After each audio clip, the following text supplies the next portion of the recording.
Welcome back to the Deep Dive. Today we are taking a scalpel to one of modern fiction's most enduring and, I have to say, elegant monsters. It really is. A character whose cinematic legacy is defined equally by just, well, brilliant creative vision and utterly chaotic intellectual property battles. That's the perfect way to put it. We are, of course, deep diving into the universe of Dr. Hannibal Lecter. It's such a remarkable cultural phenomenon when you really stop and think about it. I mean, consider that this entire sprawling franchise, we're talking 5 major feature films, 2 critically acclaimed television series. Right. It's all based on a character who, in his very first cinematic appearance, was intentionally kept off screen for most of the runtime. And that was a deliberate choice. A very deliberate choice, yeah. The idea was to make his charisma feel undersaturated, to make you feel his presence more than you saw him. The evolution from that, from a minor, chilling antagonist into a global icon, it's a perfect case study in how intellectual property can both thrive and completely fracture under pressure. And our mission today is precisely that. This is going to be a comprehensive deep dive into the Thomas Harris Hannibal Lecter franchise. We're going to look at its complex evolution from, a single successful book, Red Dragon, into this sprawling multi-platform universe. Right. We'll trace that timeline. We'll compare the wildly disparate screen adaptations of the core novels, and critically, we have to analyze the major creative and legal battles that ultimately shaped its complicated and often messy legacy. And we have to talk about the cliffhangers. Oh, we're definitely getting to the lingering cliffhangers that still infuriate and intrigue fans to this day. And if you want a perfect snapshot, just a single image of the IP mess we're wading into, here it is. Okay. This franchise has multiple Oscar winners. It has a historic Big 5 sweep at the Academy Awards. And yet, the rights are currently so fractured that one recent, very well-known television series, one dedicated to Clarice Starling, the character who is utterly defined by her relationship with him. Exactly. That show cannot, by law, even utter the name Hannibal Lecter on screen. It's unbelievable. It's a tragedy of corporate division, applied to what is really an artistic masterwork. Okay, let's unpack this fascinating chronology. We have to start right at the beginning, with the original source text that laid the entire foundation. Thomas Harris's novel Red Dragon, published in 1981. Which is, in itself, a fantastic book. Red Dragon is the essential starting point. On the surface, it's a relatively straightforward police procedural. It's focused on the hunt for a serial killer named Francis Dollarhide. A tooth fairy. The tooth fairy, yes. But its genius lies in the characters it introduced, specifically the retired FBI profiler Will Graham. Right. Who's known for this traumatic but very effective ability to immerse himself completely in the mind of a killer. And of course, the incarcerated Dr. Hannibal Lecter, whom Graham had previously captured in a moment that just nearly destroyed his career and his sanity. So the novel established the core premise right there, the thing that has been the psychological motor of the franchise ever since. Which is using one monster, the intellectual insight of Lecter, to catch another monster. Precisely. And that concept was first brought to the screen relatively quickly. In 1986, the director Michael Mann delivered the adaptation. But it wasn't called Red Dragon. No, it was retitled Manhunter.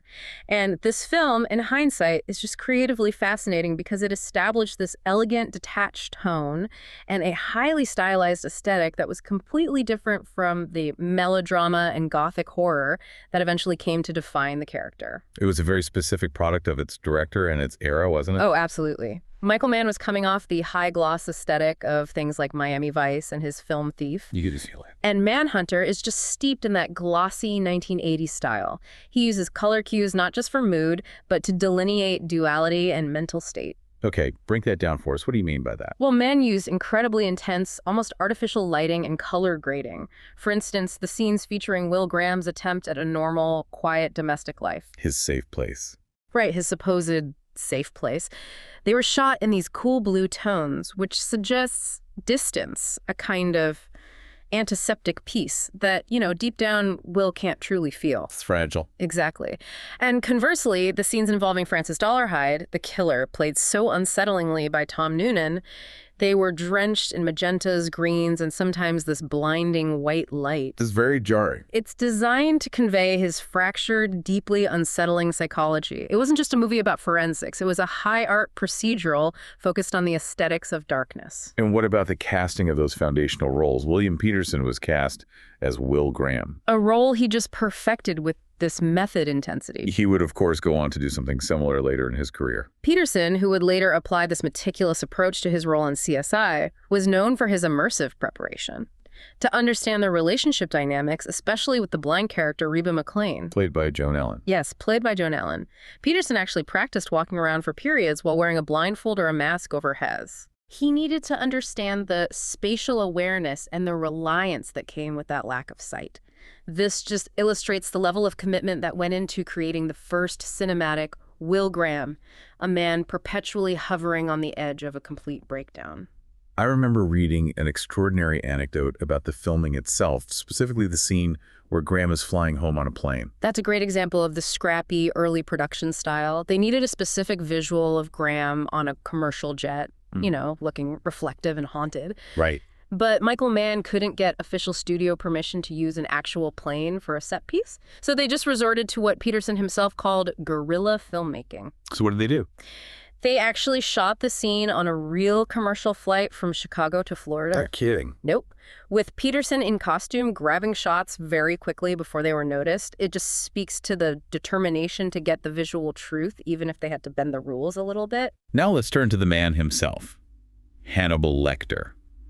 And we should note the original spelling, L-E-C-K-T-O-R, who was the first actor to embody him on screen. That was the great Brian Cox. And his inclusion was highly strategic. Cox's screen time was deliberately very, very limited. I think it's only about 10 minutes in the whole film. Just 10 minutes, yeah. Because Mann felt the character was so innately charismatic that if he gave the audience too much, the danger would diminish.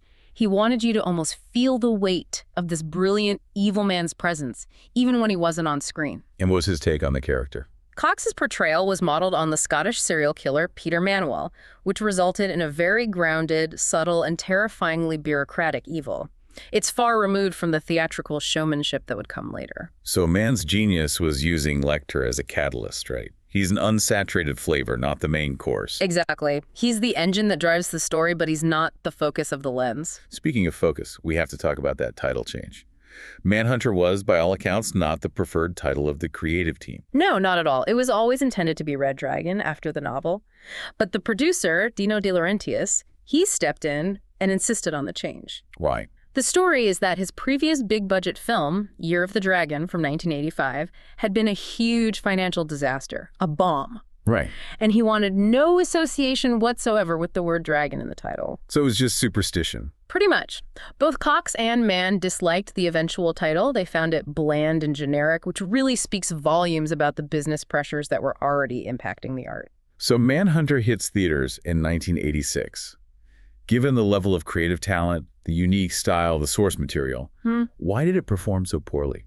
It was a commercial failure. I mean, it made only $8.6 million in the United States. And the primary critique at the time was that it was too stylish. Too stylish? What does that even mean for a thriller? Well, critics and general audiences, they hadn't yet been trained to appreciate the kind of cool, detached, high-art procedural drama that Mann was pioneering. The public expectation for a thriller involving a serial killer was perhaps more traditional, more gritty. And Mann's use of intense aesthetics and synthesizers just threw them off. Completely. I wonder if the audience simply wasn't ready for a horror film that was, dressed up like a Vogue shoot. That's a great way to put it. Yeah. But this is where its legacy truly shines, isn't it? It is. Retrospectively, Manhunter is now recognized as a cult film and an incredibly influential piece of media. Its focus on detailed forensic work, the psychological profiler's internal turmoil, its stylized presentation. It's the blueprint. It is now cited as the direct aesthetic and narrative blueprint for so much of modern forensic television, most notably CSI, crime scene investigation. And there's a beautiful irony there. Yeah, a huge irony. That William Peterson, who pioneered Will Graham, later became the definitive lead profiler in the show that Manhunter directly inspired. The film was just ahead of its time. It provided a template the world didn't appreciate until years later. In the failure of Manhunter, it wasn't just a commercial flop. It was the financial misstep Yeah. that inadvertently opened the door for the canonical masterpiece. That's the critical piece of business context we move into now with part 2. The next novel, The Silence of the Lambs, published in 1988, set the stage for the franchise's true cultural zenith. The rights situation here is just unbelievable, given what happened next. How did the character rights move so easily from De Laurentiis to Orion Pictures? It was entirely because of the profound commercial disappointment of Manhunter. Producer Dino De Laurentiis and his wife Martha, they owned the Lecter character rights. But because that first film was such a financial bust... They didn't see any value in it. Exactly. They essentially lent the rights to Orion Pictures for The Silence of the Lambs for little to no fee. They just waived the fee because they assumed a similar psychological thriller wouldn't be profitable. They were so disconnected from the potential success that they didn't even insist on being involved in the production. And that commercial pessimism paved a way for something that fundamentally changed the landscape of genre cinema. When The Silence of the Lambs was released in 1991, directed by Jonathan Demme, its success was not just popular, it was critically staggering. It was seismic. It became only the 3rd film in Academy Award history after It Happened One Night and One Flew Over the Cuckoo's Nest to achieve the Big 5 sweep. Best Picture, Director, Screenplay, Actor, and Actress. All 5. To have a film rooted in the horror thriller genre achieve that level of mainstream, highbrow acceptance was, and it remains, almost impossible to replicate. And the cultural resonance has only grown over time. I mean, the AFI cemented its legacy by naming Anthony Hopkins Lecter as the #1 film villain of all time. Of all time. And Jodie Foster's Clarice Starling as the 6th greatest film hero. The sheer duality of that recognition just shows you the power of their pairing. And we should talk about the casting of Dr. Lecter, which, like all great film history, included a big what if. Jonathan Demme initially approached a very different kind of actor. He did. Demme originally approached Sean Connery. He believed Connery's gravitas and intellectual presence would suit the role. I can almost see that. But Connery famously turned it down. He called the script evil and repugnant. Wow. Hopkins, on the other hand, was offered the role after Demme saw his work in The Elephant Man. Hopkins' agent sent him the script, and the title, The Silence of the Lambs, initially led him to ask if it was a children's story. A fair, if very ironic misunderstanding. Very. But he read the first 10 pages and was immediately captivated. He called his agent back and declared it was the best part he had ever read. And he accepted. Immediately. And his preparation for that single, chilling performance is just legendary. He developed that distinctive, precise, almost whispery vocal style by blending 2 completely incongruous sources. The 2 sources being the HAL 9000 computer from 2001 and the writer Truman Capote. I find that combination so deeply insightful into the character's appeal. It is a brilliant piece of analysis on Hopkins' part, isn't it? The HAL 9000 influence provides the mechanical, inhuman precision, the lack of emotional affectation, and that absolute control over his dialogue. It makes Lecter sound like a supremely powerful machine. Right, and the Capote part. The Truman Capote influence. A Southern writer known for his slightly affected, higher-pitched and polished drawl that added the veneer of charming, almost gossipy politeness. The combination creates that unsettling control, total mechanical malice filtered through sophisticated Southern manners. And he coupled that vocal choice with an equally unnerving physicality. Yes, absolutely. The decision to play Lecter as still, unblinking, often slightly tilted back like a bird observing its prey. He was physically contained, which makes you, the audience, focus entirely on his penetrating gaze and his words. And he's only on screen for, what, 16 minutes? 16 minutes in the final cut, yet that performance earned him the Oscar for Best Actor. It just speaks to the efficiency of the terror he was able to generate. The dedication extended beyond Hopkins, too. Scott Glenn, who played Jack Crawford, went through an incredibly intense preparation process to understand the world of FBI behavioral sciences. This anecdote always underscores the commitment to realism in a film that could have so easily drifted into just pure sensationalism. Glenn met with the FBI consultant Johnny Douglas, a real-life pioneer of criminal profiling. The man who inspired the character. The very man. According to the accounts, Douglas felt Glenn needed to understand the true darkness of these cases and played real audio tapes for him, recordings that the serial killers Lawrence Bittaker and Roy Norris had made of themselves torturing a 16-year-old girl. I can't even imagine. The psychological cost of that exposure must have been immense. It was profound. Glenn reportedly wept upon hearing the tapes. He openly discussed how the experience shattered his previous perceptions and even led him to change his liberal stance on the death penalty. Wow. It's a direct measure of the psychological toll of immersing himself in that absolute evil. And it's a stark reminder that while we watch these films for entertainment, the source material is real, unadulterated human horror. And that psychological darkness is the narrative heart of the film, isn't it? That core trauma-bonding relationship between Clarice Starling and Lecter. The film's power is all in that exchange. Quid pro quo. Lecter trades crucial information about the killer, Buffalo Bill, but only for deeply personal details about Clarice's trauma. Specifically the memory of the crying lambs. Right. The lambs she heard at the farm after her father died. She believes she has to silence those internal screams by saving Catherine Martin from Buffalo Bill, and Lecter just expertly exploits this need to connect. And he proved his dangerous intelligence and absolute manipulation, even from within a maximum security enclosure. His control was absolute. Do you remember the subtle clues, like the anagram he provides? Louis Friend. Right. When Clarice asks what it means, he just tells her to check the nearest dictionary. Louis Friend is an anagram for iron sulfide. Fool's gold. Fool's gold, leading her to the initial body discovery in the storage locker. He gives her just enough truth, but it's always coded in this manipulative deception. But his ultimate act of control, before the famous escape, was his silent orchestration of Miggs' suicide. Miggs, yeah. The inmate across the hall who assaults Clarice, he's silenced by Lecter, and Lecter is never shown raising his voice or physically interacting with him. No, he just whispers. He simply whispers something to Miggs through the bars. Words so terrifying, psychologically devastating that Miggs internalizes them and is found having swallowed his own tongue in his cell.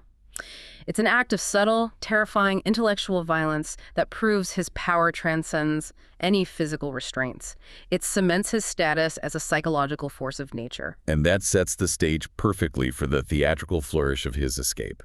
The iconic escape scene from the temporary holding cell in the courthouse is just a masterclass in tension and gore. He unlocks his restraints with a piece of Dr. Chilton's ballpoint pen. He murders 2 guards. And then uses the uniform and the skinned face of one of the dead guards as a disguise. A ghastly tribute to his cannibalistic nature. He just slips away in the ambulance, leaving the world completely off balance and setting the stage for the very contentious sequels. Which brings us into part 3, where the creative consensus began to seriously fracture. After the massive, Oscar-winning success of Silence of the Lambs, there was an 11-year gap before the sequel, Hannibal, arrived in theaters in 2001, based on Harris's 1999 novel, and the book itself caused immediate friction. It caused an exodus. The novel was marked by a significant increase in explicit violence, gore, and what critics often called excesses. Like a big shift in tone. A huge shift, and this immediately deterred the original creative team. Director Jonathan Demme and screenwriter Ted Talley, who had adapted the first film so brilliantly, they both declined involvement in the sequel. Talley reportedly described the new novel as a piece of pornography. That's a strong word. He cited its gruesome nature and, more importantly, the deeply controversial final relationship between Lecter and Starling. And the main star, Jodie Foster, who had defined Clarice Starling, also refused to return. The Clarice recasting was maybe the most painful break for the audience. Foster declined, stating publicly that the book's portrayal of Starling betrayed the strong, morally centered character she had developed. Because in the novel, Starling's character is sort of warped by Lecter's influence. Exactly. Foster felt she couldn't play that version. This left the studio scrambling, and they ultimately replaced her with Julianne Moore. It sounds like the book just pushed the character too far into the darkness for the people who had originally embodied her. That's a perfect way to put it. The core question for the producers was, could the franchise survive without the canonical Starling? They quickly concluded, however, that one element was utterly irreplaceable. Anthony Hopkins. Anthony Hopkins. Dino De Laurentiis, who had shrewdly bought back the character rights for a reported $10 million. A steep price tag. Very steep. But based on the success of Silence, he stated clearly, first and foremost, I knew we had no movie without Anthony Hopkins. Hopkins was deemed essential, and he returned, receiving a then massive $15 million salary. And he changed his look for the role. He did. He purposely changed Lecter's appearance, bulking up slightly, cropping his hair short, suggesting Lecter had been active, almost like a mercenary, in the 11 years he'd been free. With Hopkins secured, Ridley Scott stepped in to direct the sequel, and he immediately had to tackle the most controversial aspect of the novel. Scott took a stand on the ending. The novel concludes with Lecter and Clarice Starling becoming lovers, living together in Europe. Right. And Starling has seemingly submitted to Lecter's influence, becoming his willing accomplice. Scott openly rejected this. He called it an unbelievable, nonsensical quantum leap emotionally for Clarice, arguing that it fundamentally compromised her character and the integrity of the first film's story. That rejection is a massive moment in the franchise's history. Scott rejected the literary climax and convinced Thomas Harris to write a new ending to the film. It creates two separate, conflicting canons.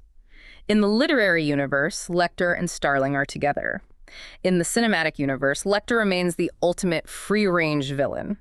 Scott's film, released in 2001, focused heavily on the visual translation of the novel's violence, particularly the Baroque excess of the Mason Verger storyline. Mason Verger is arguably the most purely grotesque villain Lecter ever created. Verger, played unbilled by Gary Oldman under just extensive and horrifying makeup. You can't even tell it's him. Not at all. He was Lecter's only surviving victim, left disfigured, paralyzed, breathing through a respirator after Lecter had convinced him to slice off his own face and feed it to his dogs. Just horrific.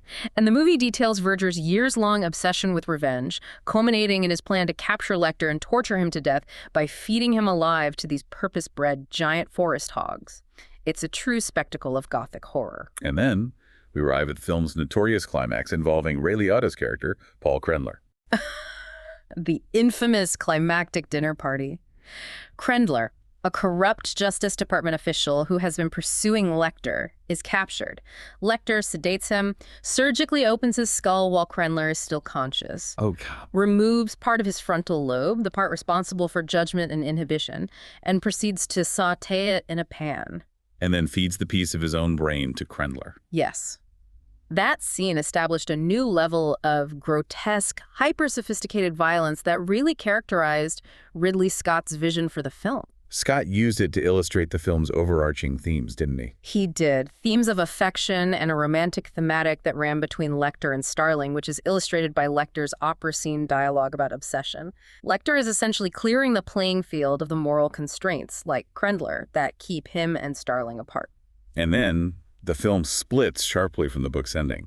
In the film's ending, when Lecter and Starling are handcuffed together, Lecter raises a cleaver, but not to hurt Clarice. Right, he cuts off his own hand. He cuts off his own hand to escape the bond. He then disappears on a flight, offering a piece of the sautéed Krendler brain to a curious boy, maintaining the mystery of his freedom. It's far, far less compromising for Starling's character. The franchise then pivoted again, trying to explain how Hannibal Lecter became the monster he is. This resulted in the 2007 prequel, Hannibal Rising. And this was the ultimate product of commerce over art. Dino De Laurentiis, still holding the character rights, was just insistent on continuing the franchise for purely financial reasons. So he went to Thomas Harris. He approached Thomas Harris and issued what was essentially an ultimatum: write the prequel book and screenplay detailing Lecter's origin story, or De Laurentiis would hire another writer to create it without him. That's incredible. Harris, feeling he couldn't stop the inevitable cheapening of his creation, reluctantly agreed. It sounds like an exercise in demand-driven content creation that really risked demystifying the monster. And that was the universal critical response. Gaspard Ulliel was cast as the young Hannibal, attempting to portray his evolution from a traumatized, aristocratic orphan to a sophisticated killer. But the disjointed nature of this late-stage franchise planning meant Ulliel was never even able to meet Anthony Hopkins to discuss the role. Really? Yeah. It just reinforces the lack of creative cohesion at that point. So how was Hannibal Rising received critically? It was critically mauled. It grossed $82.1 million on a $75 million budget, so it barely broke even, but it received generally unfavorable reviews and a brutal 16% on Rotten Tomatoes. And what was the main criticism? The main criticism was that it reduced the horror icon to merely a collection of dime store psychological traits, and by doing so, it stripped away the essential mystery that made him terrifying in the first place. That specific phrase, dime store psychological traits, is potent. What exactly did critics mean by that? They meant that the film provided too neat and tidy an explanation for his evil. The story focuses so heavily on the trauma of his childhood during World War II. His sister Misha. Specifically, the death of his beloved sister, Misha, and the horrific suggestion of cannibalism following her death. by detailing a specific, understandable psychological wound and then charting his revenge killings.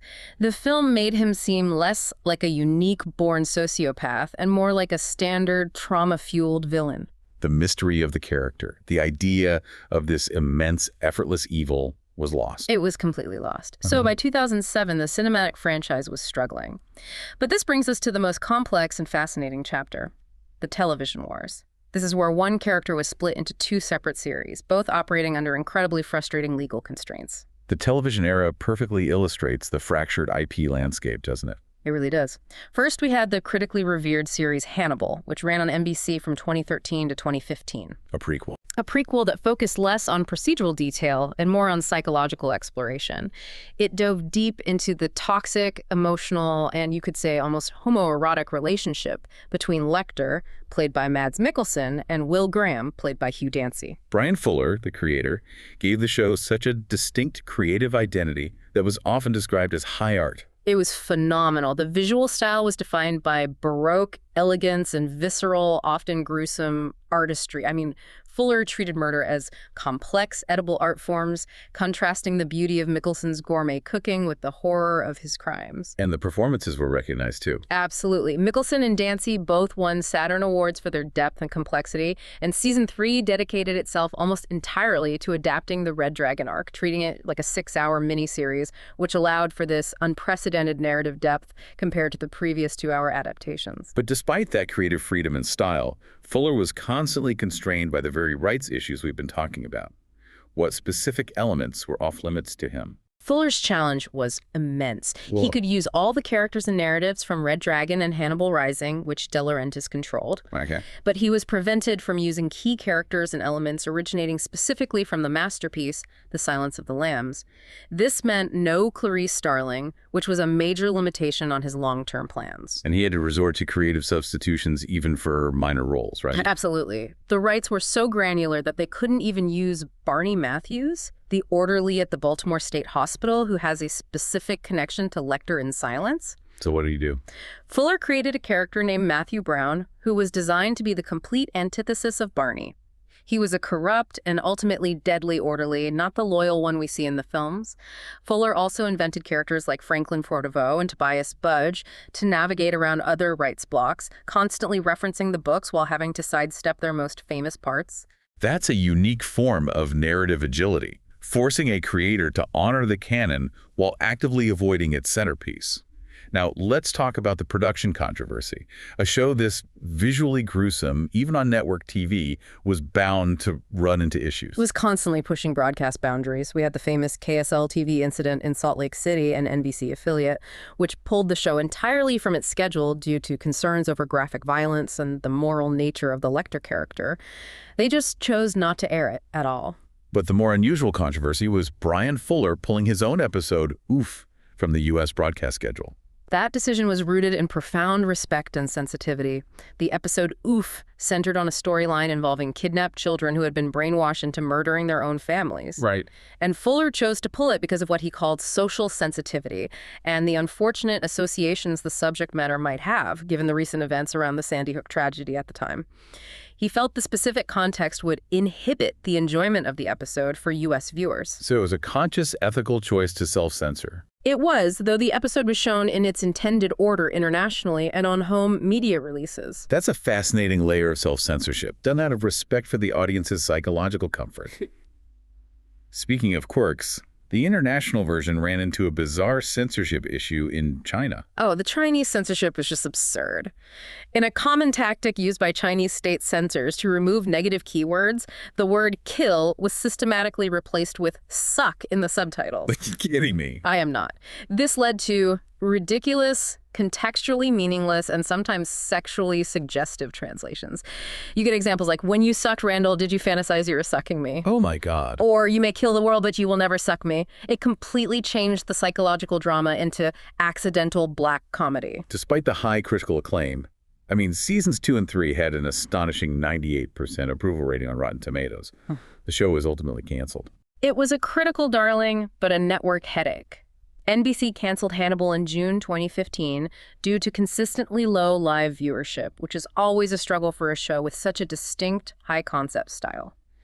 The finale, The Wrath of the Lamb, ended on a major cliffhanger, Depressing. where Will Graham and Lecter, after a final bloody confrontation, embrace and fall off a cliff together, leaving their fates dramatically ambiguous. And the attempts to revive the series after cancellation ran straight into the next major business impediment: streaming rights. It was such a cruel blow for the fans, the Fannables. Fuller immediately entered talks with Amazon Video and Netflix, but the series had this complicated exclusive streaming deal with Amazon that made finding a new home incredibly difficult. So what happened? Talks with Amazon stalled because they wanted an immediate debut, and Fuller insisted he needed the proper time, which he estimated as several years, to write the scripts that would do the subsequent story justice.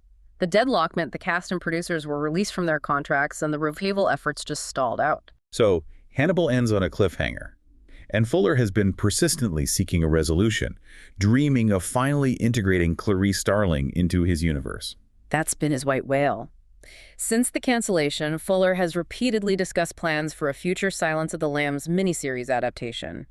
He stated that while the film adaptation is perfect, there are still interesting nooks and crannies in that book to explore in a television series. And Mads Mikkelsen seems to be on board with that. Oh, absolutely. Mikkelsen himself expressed confidence in 2019 that Fuller was still actively working to secure the necessary Silence of the Lambs rights to finally bring Clarice Starling into the fold and provide that long-awaited resolution for Will Graham. Now let's look at the other television series that emerged from this divided IP. The one that did have the rights to Clarice Starling, but not the man who defined her. I'm talking about Clarice, which premiered in 2021. Clarice was CBS's attempt to capitalize directly on the iconic film's IP. It was conceived as a direct sequel series, focusing on Clarice Starling, played here by Rebecca Breeds, just 1 year after the events of The Silence of the Lambs. Well, But due to the fragmented nature of the rights, with the De Laurentiis family retaining control over Lecter, this show existed in a narrative world with a colossal, unacknowledged hole. the famous problem. Yeah. A sequel to Silence that cannot speak its main character's name. Exactly. The show legally had to dance around the name Hannibal Lecter. It could refer to him as the cannibal killer or the man who interrogated her. It could reference the events of the film, including her trauma at Buffalo Bill's house. But it fundamentally lacked the defining, tense dialogue and psychological battle that made Clarice's character so compelling in the first place. What were the major narrative arcs of that single season? The show put Clarice back in the field with the FBI Behavioral Science Unit, dealing with her PTSD while tracking new threats. The major arcs involve a confrontation with a suspect named Marilyn Felker, who chemically paralyzed and sedated Clarice in an attempt to get information. Which led to these vivid, trauma-fueled hallucinations. Right. And later, Clarice uncovers a vast corruption conspiracy involving Paul Krendler, also recast, played by Michael Cudlitz, his lawyer, and a pharmaceutical company called Alaster Pharmaceuticals, linked to a series of crimes dubbed the River Murders. The season concludes on a classic cliffhanger with Clarice escaping imprisonment at an animal testing facility. Despite the recognizable IP, the show ended abruptly, yet again falling victim to the logistical drama of the franchise. The production drama in 2021 was a perfect, painful demonstration of IP conflict paralyzing a seemingly viable project. CBS was negotiating to move Season 2 to its streaming service, Paramount Plus Tradi, to save it from low broadcast ratings. But the negotiations fell apart. They reached a complex financial and legal stalemate between Viacom CBS and the co-producer, MGM, over the deal structure and streaming rights. So the recognizable property wasn't enough to save it from the bureaucracy. It wasn't. Industry veterans described the situation as crazy for a show with such recognizable intellectual property. But the legal and financial deadlock was absolute. The show's future was deemed highly unlikely as of 2025. It survived 1 year, constantly hamstrung by its inability to fully utilize that key psychological relationship. And critically, how did that show measure up to the high water marks set by the franchise? It struggled immensely. Clarice received mixed or average reviews, landing a low 37% approval rating on Rotten Tomatoes. The critical consensus was that, while it retained the grim atmosphere of the source material, it was ultimately a disturbingly safe procedural. It failed because the need to navigate the rights issues forced it to rely on standard FBI procedural tropes. Rather than the deep, character-driven psychological horror that audiences expected. It is genuinely astonishing that a single character, Dr. Hannibal Lecter, has inspired so many divergent projects. some acclaimed as Oscar-winning masterpieces, others as modern television classics, and others that fail simply because they couldn't even use the name of the man who defined the story. And that brings us to our final evaluation, the inevitable question for the fans. Which Hannibal Lecter reigns supreme? We have three major actors who took on the role in these foundational or critically recognized projects, each delivering a completely different style of evil. Let's start with the pioneer, Brian Cox in Manhunter. Cox's portrayal of Lecter was subtle, chilling, and brief. He was the bureaucratic evil, grounded in realism, modeling his approach on a specific real-life killer. He created the essential template, the charismatic intellectual captive, but his elegance was subdued. It made him feel less theatrical and more frighteningly plausible. He served Michael Mann's vision as a psychological tool, not as a grand showman. Then we have Anthony Hopkins, the gold standard established in The Silence of the Lambs. Hopkins is the iconic, award-winning villain. He's celebrated for his commanding screen presence and his theatrical dialogue. His Lecter is the highly stylized genius, a character who is terrifying because of his intelligence, his precision, and his barely contained violence. He is the master of psychological games, embodying the idea that evil can be urbane, polite, and profoundly witty. And the consensus confirms this. The Silence of the Lambs is a multi-Oscar winner and holds that enduring 97% RT score. Finally, we have Mads Mikkelsen from the television series Hannibal. Mikkelsen's performance represents the high art, deeply psychological interpretation. While he's less theatrical than Hopkins, his Lecter is physically elegant, sad, and fully integrated into the world. He is the functioning gourmet killer, focusing on the emotional damage and the twisted love triangle with Will Graham. Mikkelsen anchored a show that treated horror as visual poetry, diving deeper into the why of Lecter's darkness than any previous adaptation. And the series' critical success, with seasons 2 and 3 getting 98% on Rotten Tomatoes, proves that the serialized, in-depth psychological horror Mikkelsen delivered stands as an equal, albeit different, form of excellence to Hopkins' cinematic high-tension horror. It really does. So what does this all mean for the evolution of the franchise? It seems the legacy of Hannibal Lecter is defined as much by these creative and legal clashes as it is by the brilliance of Thomas Harris's original vision. That is the ultimate synthesis. We've seen the evolution of this intellectual property driven by a series of distinct visions. Michael Mann's detached procedural, Jonathan Demme's psychological thriller masterpiece, Ridley Scott's Baroque, excessive opera violence, and Brian Fuller's visually stunning psychological drama. Each director and actor has redefined the central characters. But overlaying all of that creativity are the massive constraints imposed by production legal battles. Most obviously seen in the war between the Hannibal TV series and the Clarice series over character usage and names. The result is a body of work that is chaotic, rich, and heavily fragmented. A truly unique situation in modern IP. And the most tantalizing cliffhanger, the great lingering uncertainty in the entire franchise, rests with the television side of the equation. The Hannibal TV series cliffhanger from 2015 is the great open question. Brian Fuller has consistently spoken about his planned Silence of the Lambs miniseries and his profound desire to bring Will Graham and Mads Mikkelsen's Lecter back to resolve their fate after they embraced and fell from that cliff. He's been waiting years, trying to secure the rights to Clarice Starling, the missing piece. To finally complete his vision and show the unique trajectory of the Starling-Lecter relationship within his specific stylized universe. Will the money and legal maneuvering finally align to allow one of the most critically praised horror series in history to complete the story it was designed to tell, integrating Clarice Starling into the Will Graham-Hannibal relationship? That is the big question for the future of the franchise. It is. And if we connect this back to the bigger picture, you have this universally celebrated villain, AFI's #1 of all time, who manages to inspire wildly different cultural reactions.